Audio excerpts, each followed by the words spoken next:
Hi, church. Ben here, sitting with my friend Rob. Rob is the...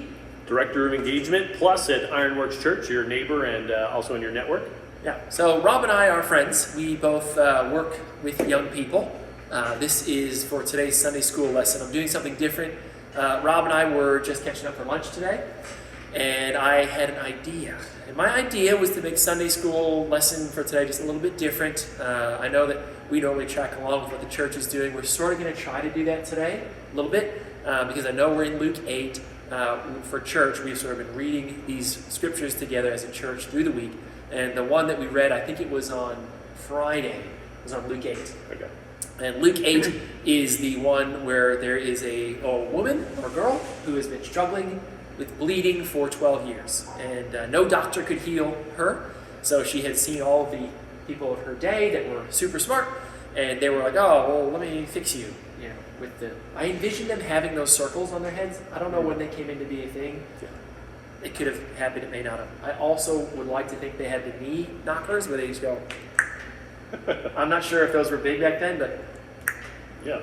So she went in, got the knee knocked, got the thing, and all the doctors are like, can't fix you.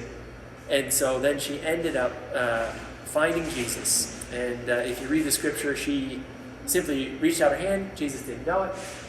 Touched his robe, and Jesus sort of, when you read that account, who touched me? I felt something go out of me, and she was healed. So we're going to sort of touch on that a little bit today because Rob has an interesting story that I thought would be very relevant and interesting to you guys to hear about. Because my friend Rob has had COVID, also known as COVID-19, coronavirus. Anything else it's known as? What's it? The most stifling plague that the world has ever known also. Not only Rob, but his wife also. Both, would she be first response? Yeah, first response. She is a nurse, so she got it like a week into the whole thing. Okay, so wife first and then yourself. And so I wanted to sort of have you guys listen in as I ask Rob a few questions and he's going to share a little bit about his journey and then we'll wrap it up. So when did you have COVID? So June 1st was when I had my first symptom. It was a weird, like my head was like on fire, but I didn't have a temperature. Okay. So just a big burning sensation. That was the first sign something's wrong. Yeah, something's wrong. Okay. Never had that before. Okay. And your wife had it before that? Yeah, she had it in March, first week after it started. So she was March, April? Yeah, just 2 weeks for her, so March to the end of March. Okay, and then nothing, and then you, June, head to head, and did you lose taste? I hear that a lot. Yeah, so I had 2 weeks of where I didn't even know that I had it because I had these weird symptoms, wasn't sure if it was COVID or not. Not a fan of shoving something up my nostrils. Are you sure? Yeah. I was like, I don't want to do that and then be on the grid. Yeah. I don't want to be on the grid, but anyway, so I thought, well, I don't know how to explain it, these weird symptoms. 2 weeks after kind of that, I lost my taste and smell. Okay. I knew it because when we put out our pool, yep. and then we had to redo it after we filled it all wrong. We had to redo it. All the that's grass was dead, and it just stunk to high heaven. And my wife and daughter are like, oh my gosh. And I'm like, what? What's wrong?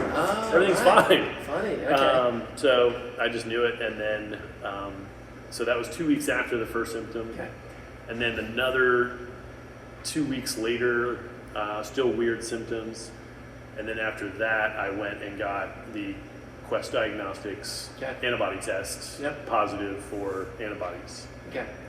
And I remember, you'll correct me if I'm wrong here, there was, you had a couple of social media comments about the sort of mainstream doctor's advice for you during that time. I think it was frustrating for you. I don't want to put words in your mouth, but what were you feeling when you went in to the doctors, the smartest people we got, that have gone through med school and way smarter than you and I combined? I'll speak for myself. Smarter than me. Yeah. And what did they give you? They go, okay, you got COVID. Here's the solution. What do you got? Yeah, it was tough because you're experiencing something and you don't know what it is, and you don't know if it's going to get worse, and you don't know if where it's going to go because nobody knows what this thing is doing. Yep. So I'm reaching out to my doctor. My doctor's not available. He's booked. So I get another guy. He's like an intern. I need steroids to breathe because I'm an asthmatic. Okay, so you are officially in that category where someone, I know that they're increased risk because you have a lung condition. Yeah. Okay. Yeah, so I thought I was increased risk. I wasn't breathing well. The doctor told me, well, steroids are bad for you. Actually, now we're like, no, steroids are good for you. So it was like back and forth, or steroids, when to take steroids. But I really just needed them. But it felt like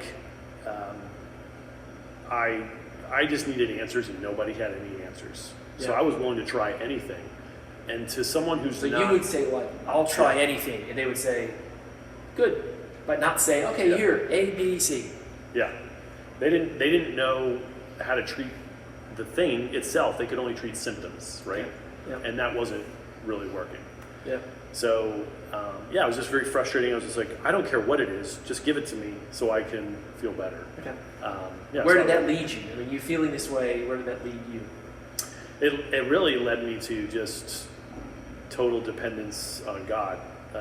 Waking up in the middle of the night for 2 weeks, praying, memorizing 2 Corinthians 1, 3 through 9, where God says that he will comfort us in all of our affliction. So no matter what your affliction is, he will comfort you. And that was the real deal that I experienced those nights I woke up, is I would just recite that and just say, God, I need you to comfort me. Interesting. That has a strong overlap into where we have been as a church. We're reading through Luke, and there's a lot of miracles where Jesus comes to the scene, and the world doesn't know what to do with these things. But each time when they get given to Jesus, miracles happen. And when I think about my life and your story of COVID, there's a lot of times, you guys, when we humans don't know what to do, and the smartest people and we know are like, I got nothing, and we are never promised an easy life. We are never promised to be COVID immune. We are never promised we won't get pimples or fail tests or get kicked off the team, but we are promised strength. We are promised God's presence. We are promised peace and so forth. So would that be sort of where you spent your time mentally and putting your hope? Yeah, because with COVID, you could get on this feeling better and then feeling worse, feeling better, feeling worse. So you're on this roller coaster. You don't know when you're getting off this roller coaster. So your comfort is not in circumstances improving. Your comfort is in God. Just sustain me and get me through this moment today. Because I know you're a big cyclist. Yeah. You love riding the Schuylkill River Trail. Mm-hmm. So you had to put that aside because you had no energy and so forth. They even tried to get one of his bikes. So I was like, hey, if you're not using your bikes, give them to me. Didn't work. So was there patience being learned in that period where you just like, do nothing? Sit at home, don't be around people, be patient. Would you, like, in terms of little sprouts of good things that came out of COVID for you, what were some of the sprouts?